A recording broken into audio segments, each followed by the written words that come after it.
Eduardo Batistão, grande Salve, Conceição. companheiro, grande profissional, ilustrador dos bons, que trabalhou comigo lá no jornal Estadão.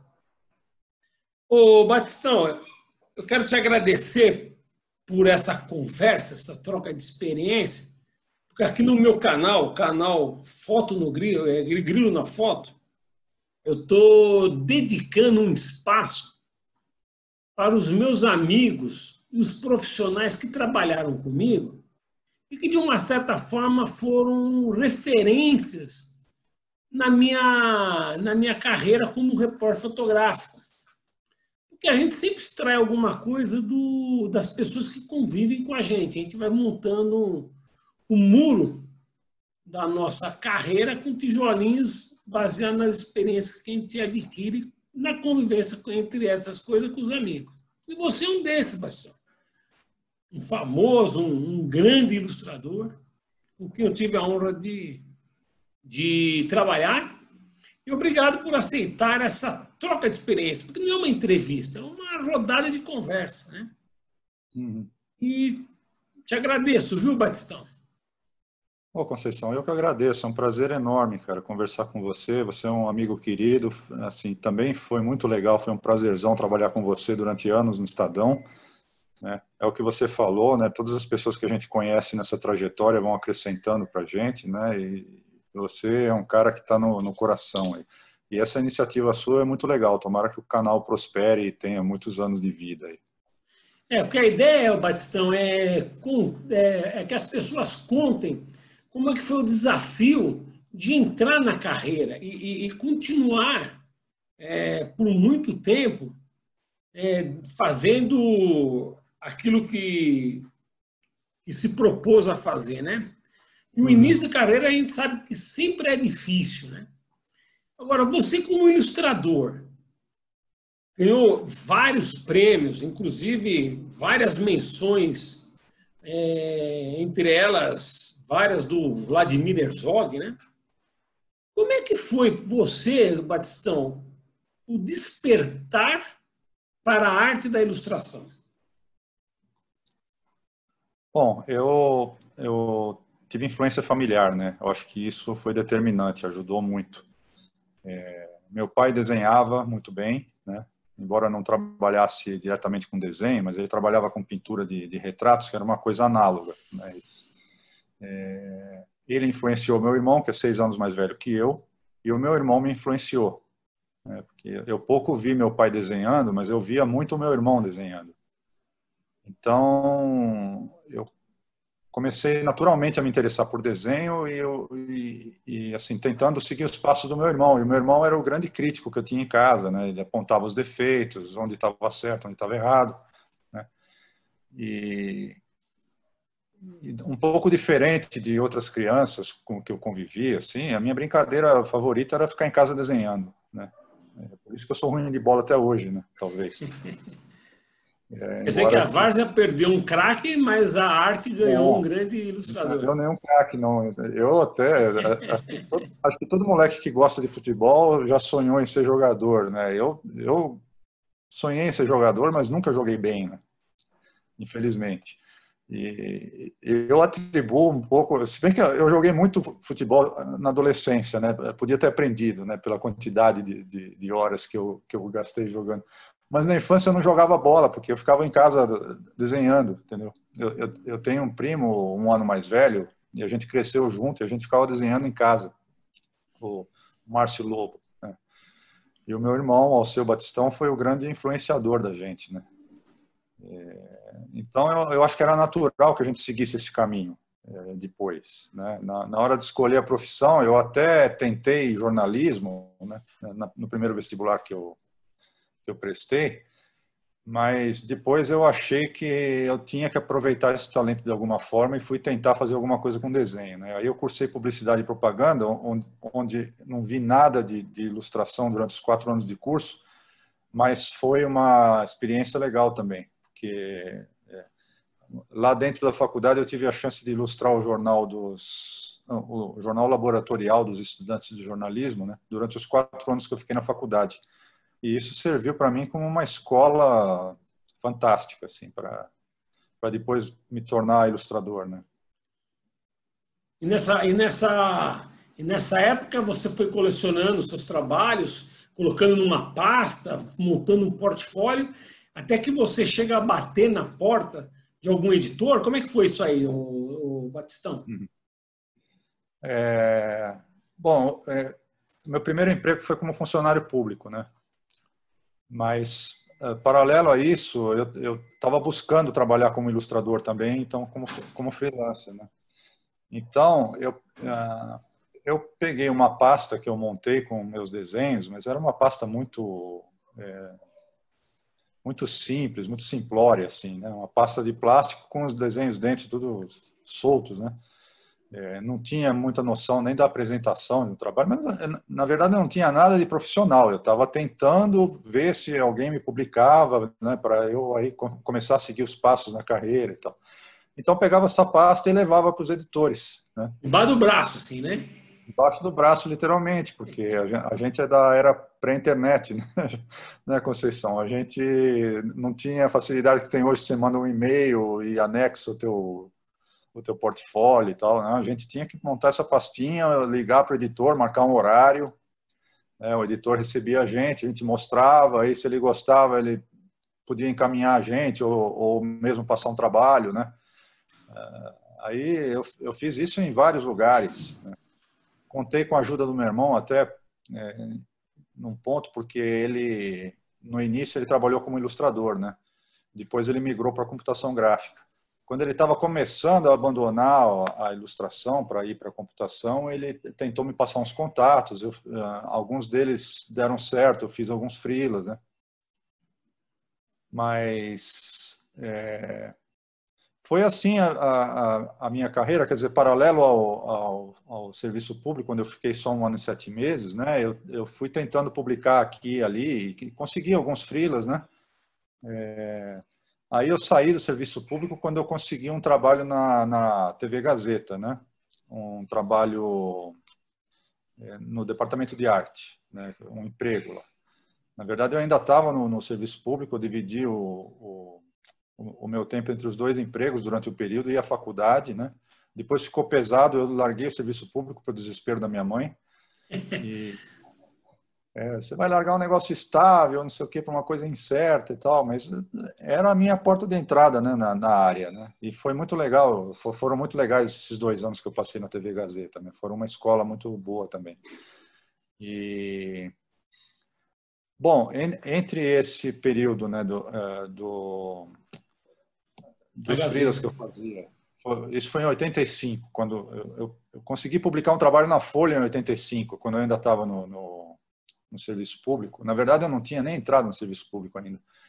Eu publiquei esse trabalho na Folha, mas foi uma coisa isolada.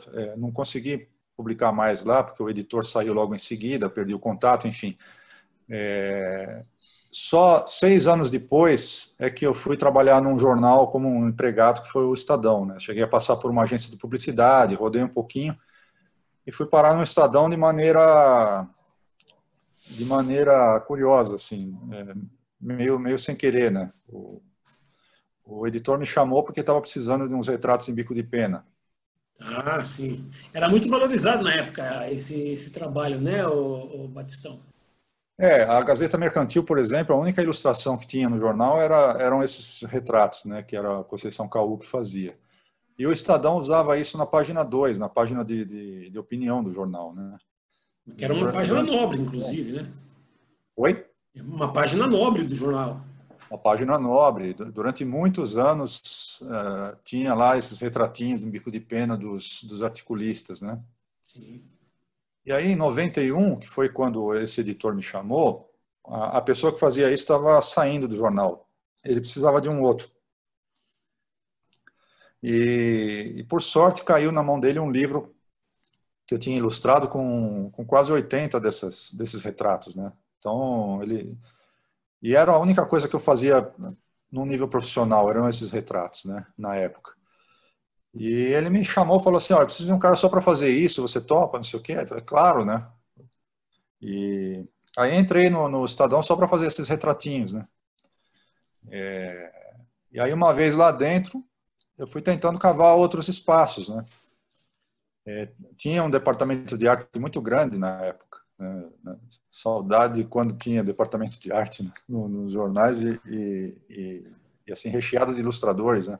Tinha vários ilustradores, Mas só infografistas. fazendo um parênteses, na hora que você entra no Estadão, aquele prédio, aquele mundaréu de gente, os mais variados profissionais, todos eles de alto nível, De alto como é nível. que é você chegar e estar lado a lado com aquele bando de feras do jornalismo e as influências que te passaram, né? Você falou, é aqui que eu quero ficar? Pois é, Conceição. E assim, uma coisa curiosa é que eu tinha o telefone desse editor, assim, uns 2 anos antes eu já tinha o telefone dele que o meu irmão tinha me passado e eu nunca liguei para o cara. Eu falei, pô, o que eu vou fazer no Estadão? O cara não vai me contratar, né? E o cara acabou me chamando, coincidência, para fazer esse trabalho específico, né? E aí quando eu entrei lá, vi aquela redação enorme, gigante, né? Um monte de jornalistas que eu conhecia da TV até, e assim, o departamento de arte era um monte de fera, entendeu? Ele até falou, quando eu cheguei lá para trabalhar, ele falou assim, olha, você precisa fazer essas carinhas, você precisa fazer um estoque para a gente começar a publicar. Se você quiser, você vai para tua casa e faz lá. Senão você fica na redação. Eu falei, não, vou ficar na redação, vou trabalhar aqui, vou sentir o clima do negócio, né? Quero sentir o pulso, né? E, pô, sensacional essa mudança para mim, porque o trabalho do ilustrador é um trabalho solitário, entendeu? A maioria dos ilustradores trabalha em casa ou num estúdio próprio, sozinho, né? Põe sua musiquinha ali e tal, e não tem interação. E eu tive essa chance de ter uma interação com um monte de gente boa, né? Não só os colegas ilustradores, como os jornalistas de texto também, todo mundo, né? Com quem eu conversava lá. E isso foi muito enriquecedor, cara. E ali eu vi que, assim, até entrar lá eu não tinha certeza que eu queria ilustrar para jornal. Mas quando eu entrei lá eu tive essa certeza, que eu estava no lugar certo, que era ali que eu queria ficar. Eu tenho lembrança de folhear os jornais antes de entrar lá e ver caricaturas de colegas meus, assim, de página inteira, sabe? As caricaturas enormes, assim. E aí eu falava, pô, será que um dia eu vou ter chance, né, de entrar no jornal e publicar um desenho desse tamanho, né? E na época que tinha aquela pressão política, né? Impeachment do Collor, todo aquele clima, né, Batistão? O impeachment do Collor, na verdade, aconteceu quando eu já estava no jornal há um ano, né? Sim. Eu entrei lá no meio do governo Collor, né? Inclusive, quando eu entrei lá, o jornal era preto e branco ainda e não saía segundas-feiras. É engraçado isso, É né? Como a mesmo. gente é antigo, né? O jornal se tornou colorido em outubro de 91 e eu entrei em abril, né? Então, até tem um detalhe. Quando eu entrei lá, e não tinha, eu soube que não tinha cor no jornal, até foi um alívio para mim, porque eu não sabia colorir um desenho, Conceição, para você ter uma ideia. Aquela insegurança, né? Como é que enfrentar esse Segurança, porque desafio, né? assim, eu nunca me dei muito bem com tintas, então eu não sabia muito bem como colorir os desenhos. E essa era uma cobrança que o meu irmão me fazia desde pequeno. Você tem que colorir, você tem que testar técnicas diferentes para ver onde você se adapta e tal. Te provocando, né? Aquela provocação saudável, né? Sim. E até eu entrar no jornal, eu ainda não sabia direito resolver um desenho, né? Eu até digo que eu sou grato do jornal, que eles tiveram muita paciência comigo, que eu publiquei muita coisa ruim lá, até ir melhorando e formando o meu estilo mesmo, entendeu? E até chegar ao ponto de ter o trabalho reconhecido, né? Mas aí logo a cor chegou, eu tive que me virar, eu tive que aprender a fazer alguma coisa colorida também, né? Mas eu acho que lá dentro eu fui pegando o jeito, principalmente vendo os meus colegas trabalhar. Isso foi muito bom para mim, foi um aprendizado, né? E o Batistão, e quando você cai na ilustração e aquela pressão correndo contra o tempo, aquela adrenalina, respirando todo aquele ar na redação, como é que foi esse desafio, Batistão? Porque essa nova geração talvez não consiga ter noção do que é você trabalhar sob uma pressão, né? E o horário, e estão pedindo que está fechando o jornal, e você tem que dar conta no tempo hábil. Como é que foi vivenciar esse desafio? Isso é uma escola e tanto, assim, né? É um desafio enorme, né? E, bom, eu pude ir sentindo isso aos poucos, né? Porque, como eu disse, eu entrei lá só para fazer retrato. Então, aos poucos eu fui pedindo para os colegas, você está muito atarefado, está com muita coisa, me passa outras ilustrações e tal. E aí eu fui fazendo. E, e, e ali eu fui testando, né? O tempo que eu tinha para fazer, a técnica que eu tinha que usar, né? E fui aprendendo a ser rápido, né? Mas aí aprendendo na prática mesmo no fogo ali, porque o desenho que eu ia fazer ia ser publicado no dia seguinte, né? Por isso que eu te digo, publiquei algumas coisas ruins, né, no começo. Mas aí a gente vai pegando a prática de resolver as coisas no tempo certo, né? E essa pressão é até um motivador para a gente, né? Assim, né? É um desafio legal, né? Que quando você consegue fazer uma coisa boa em pouco tempo, você fala, pô, passei por essa, né? Vamos para a próxima, né? Legal. Batistão, o ilustrador, o cartunista, essa turma, esse tem um papel importante na história, no registro da história do mundo, né? E grandes cartunistas, grandes ilustradores fizeram história. E agora que nós estamos vivendo um momento muito difícil nessa relação governo com a imprensa, onde nós tivemos um episódio recente aí de uma obra do Aroeira ter sido, ter sido alvo de críticas, de processo. Como é que você vê esse momento para o ilustrador? O trabalho do ilustrador realmente é muito importante, né? Embora os editores atuais não achem isso, né? Porque, assim, o ilustrador se tornou dispensável na imprensa brasileira, infelizmente, né? O ilustrador e o desenhista de humor, o chargista, enfim, o cartunista, né? Mas eles têm um papel fundamental, né? E esse episódio do Aroeira só comprovou a importância da charge, porque assim, você vê tanto editorial, tanto artigo, tanta gente na televisão falando mal do governo, criticando, entendeu? E aí o cara resolve ameaçar com o uso da Lei de Segurança Nacional em cima de uma charge, né? Por que a charge?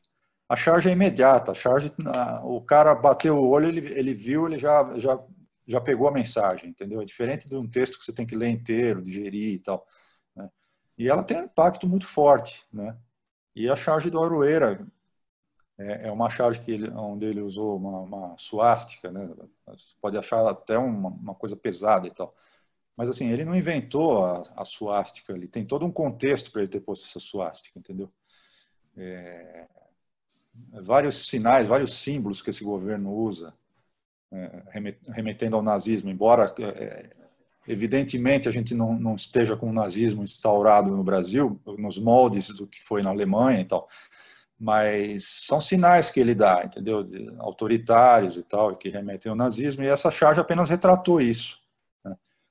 E eu não me lembro nem da época da ditadura do governo colocar a Lei de Segurança Nacional em cima de um chargista. Isso para mim é inédito, né? Ele poderia sofrer um processo, que é uma coisa normal. Quem se sente ofendido tem o direito legal de procurar a lei, né, e processar. Mas é isso.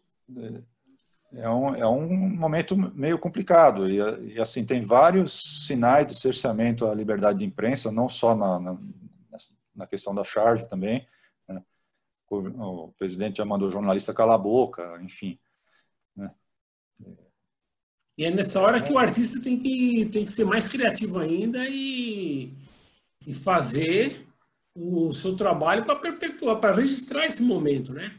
E Sim, muitos sim, passa por ilustradores escola. e muitos cartunistas e tudo mais, fotógrafos e coisa, Sim, repórter, estão vivendo um momento delicado.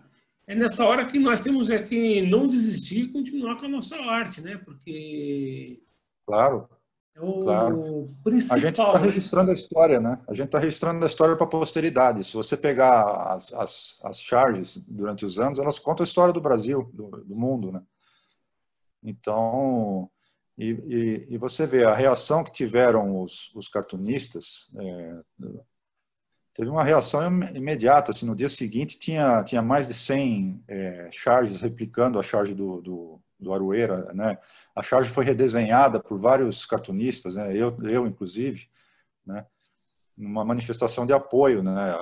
Não só ao Aroeira especificamente, mas assim, é um sinal de que, olha, você não pode calar os jornalistas, os cartunistas, os chargistas, enfim, né?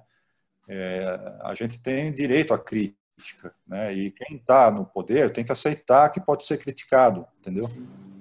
Inclusive, você falou uma coisa aí, e recentemente eu fui numa palestra que aconteceu sobre direitos humanos, liberdade de imprensa, coisa e tal, e o ex-ministro do STF, lá, o Nelson Jobim, ele, inclusive, na época, ele citou, isso antes de tudo isso ter acontecido, ele falou assim que ele era muito alvo, né, de charges, de ilustração e coisa e tal, de cartoons e coisa e tal, e alguns até pesado, né? Ele no banheiro, aquelas coisas todas. Então, assim, ele pegava todas essas obras e fazia questão de colocar em seu gabinete pendurado para que todo mundo visse, para mostrar que nós estávamos vivendo um Estado democrático de direito, com a liberdade de imprensa, coisa e tal. Eu achei nessa declaração uma coisa muito legal e bem didática, né? Um exemplo até, né? Sim. Um outro político que fazia isso era o Delfim Neto. Eu cheguei aí ao escritório dele para fazer um trabalho uma vez e vi na parede do escritório várias charges que tinham o Delfim como personagem, né? Ele colecionava, né? Legal. Essa coisa tem os dois lados, concessão, porque eu conversando com o Angeli uma vez, ele falou assim, olha, o dia que a minha charge for parar na parede de algum desses políticos, vai uma derrota para mim, é sinal assim, que eu fracassei totalmente, né? Porque os caras, a minha função é que eles odeiem a charge, não que eles achem bonitinho e pintam na parede. Por isso até que ele falou, eu não faço caricatura nas minhas charges, o Angeli falando, né? Eu não uso caricatura nas minhas charges, que é para o cara não se reconhecer ali, não se achar bonitinho, entendeu? Realmente procede isso que ele falou. Sim. Mas esse lado que você falou também é interessante e é importante. Quer dizer, é sinal de que o cara aceita a crítica, entendeu? É uma demonstração de apreço pela democracia o cara aceitar uma crítica que fazem a ele, né? Por pior que seja, né? Tem esse lado positivo também, verdade. É verdade. Agora, o Batistão, com tantos quilômetros rodados nessa caminhada profissional, você guardou todo o seu material? Você tem um acervo disso? Como é que você mantém o seu arquivo? Eu tenho inclusive dificuldade de jogar fora as coisas, né? Mas as coisas em geral eu tenho dificuldade de jogar fora, mas eu acho que esse material, meu acervo, né, do que eu produzi durante a minha vida toda, isso eu acho que não é uma coisa para ser jogada mesmo, pelo menos por mim, né? Quando eu não estiver mais aqui, meus filhos vão ter trabalho com esse material, porque não vai dar para ficar guardando a vida toda e é muita coisa. Eu tenho uma mapoteca aqui no meu estúdio que é cheia de papéis, né, de desenhos, os esboços. Eu não jogo fora os esboços, para você ter uma ideia, né? E isso já foi importante para mim, porque eu acabei publicando um livro só com os meus esboços, né? Olha, que legal, Edson. Na hora de publicar esse livro, se eu não tivesse os esboços guardados, eu não ia ter esse material, né? Então, eu acho importante, né? Então, tudo que eu fiz em papel está guardado nessa mapoteca e depois, mais tarde, vieram os desenhos em acabamento digital e tal, e esses ficam guardados em HDs, né? Com cópia, né? Com backup, tudo, né? Porque se um treco desse pifa, a tua história vai para o saco. Agora, Batistão, agora que nós estamos vivendo uma época dos memes, né? Como é que você vê o futuro do ilustrador, do cartunista? O que você daria de sugestão para um jovem que está iniciando essa carreira, que tem um talento para esse tipo de arte? O meme é uma forma de charge também, de cartoon, né? É interessante, em muitos casos é engraçado, mas prescinde do trabalho do ilustrador, né? O chargista e o cartunista sempre foram desenhistas de humor, né? O meme é uma modalidade que muitas vezes prescinde do desenho. O cara pega uma foto, põe um balãozinho, não sei o quê, né? É uma modalidade, né? Eu não digo que vá substituir a charge, não substitui, né? Mas eu acho que o mercado para charge, para caricatura, encolheu drasticamente. O mercado que eu digo é você viver do seu trabalho fazendo isso, entendeu? Porque a internet democratizou tanto o acesso de quem lê quanto de quem produz, né? Todo mundo tem acesso a tudo, né? Então, para o chargista hoje, está muito fácil mostrar o trabalho para o mundo inteiro. Coloca na internet e mostra. Só que, assim, como é que ele ganha dinheiro com isso? Essa situação se complicou, porque antes você publicava o teu trabalho num jornal, numa revista, que pagava pelo teu trabalho, né? Exatamente. E hoje você não encontra quem pague pelo seu trabalho. Muito difícil. Muito difícil. Então, você tem que arrumar os próprios meios, sei lá, fazer um site, dar um jeito de monetizar, como eles falam, é um verbo novo para mim isso, mas, monetizar o teu trabalho na internet, né? Conseguir anúncios, sei lá. Nós estamos numa fase de transição, Conceição, que a gente não sabe muito bem para onde vai. A gente está no meio dela, assim. É muito difícil dizer o que vai ser o futuro, né? Como esse mercado vai se estabilizar, como vão ser as relações de trabalho daqui para frente, né? Eu acho que está numa mudança muito rápida e estamos no meio do processo, né? E quando pega caras mais velhos de estrada como eu acho que para nós é mais difícil se adaptar, né? Porque a gente estava muito acostumado com aquele modelo, né? Mas para a molecada eu acho que é mais fácil, sabe? É mais fácil porque eles já estão com essa coisa do digital mais entranhada neles, né? Eles já começam nisso direto, né? Muitos colegas meus jovens não pegaram no lápis, eles começaram a desenhar direto na tablet. Sim. É uma coisa impensável, né, no meu início, né? Uma coisa muito diferente, muito diferente. O modelo é muito diferente. Então, eu acho que para a molecada talvez seja mais fácil do que para os velhos que nem nós, assim, de se adaptar a isso e encontrar maneiras de colocar o trabalho, de ganhar dinheiro com ele, enfim. Eu acho que o que está difícil, o que tende a não existir mais é esse modelo de jornal e de revista impresso, né? Que eu sempre trabalhei, né? 30 e tantos anos de carreira nisso, né? Na imprensa, principalmente impressa, né? Sim. Uma escola, né? Foi uma escola, né? Uma escola diferente que está em transformação e a gente, que nem você falou, a gente não sabe o que vai dar. Agora, baseado nas transformações que possam haver e coisa e tal, ainda para qualquer um, independente da plataforma que possa surgir para a gente desovar o nosso trabalho, uma coisa que é insubstituível, tanto no ilustrador, quanto no fotógrafo, quanto para o repórter em si, é a importância dele ser um observador das ruas, né? Sim, fundamental. Tanto para fotógrafos como você, é óbvio, né? Observação, né? O instinto, né? O oportunismo, no bom sentido, né? De captar o momento certo e tal, né? E no caso do ilustrador, é muita observação também, no dia a dia, né? Você pega um metrô, quando a gente podia pegar metrô, né? Pega um metrô, anda na rua e tem que observar as pessoas sabe? E no trabalho do ilustrador é muito importante não só a observação do dia a dia, como a observação também dos trabalhos dos colegas, né? Para você se inspirar, ver o que você pode aprender com eles, né? Tirar o que cada um tem de melhor para você formar o teu próprio trabalho, né? Isso, quando o cara está iniciando, eu acho fundamental, o cara beber nas referências mesmo, né? E tentar formar a sua própria maneira de trabalhar. E assim, além da dedicação, do esforço, né? Mesmo, porque é suar em cima mesmo, né? É praticar muito, né? Você tirou muita foto para aprender, né? E eu desenhei muito a vida toda para aprender também. Foram muitas horas, né, perdidas de deixar ele numa festa, de pegar um cinema em prol do trabalho. Mas no fundo, acho que valeu tudo a pena, porque estamos aqui, né? Já no metade da nossa caminhada da vida e deixando um legado. E você, com certeza, deixou um grande legado, viu, Batistão? Porque você é um dos bons aí que tem no Brasil.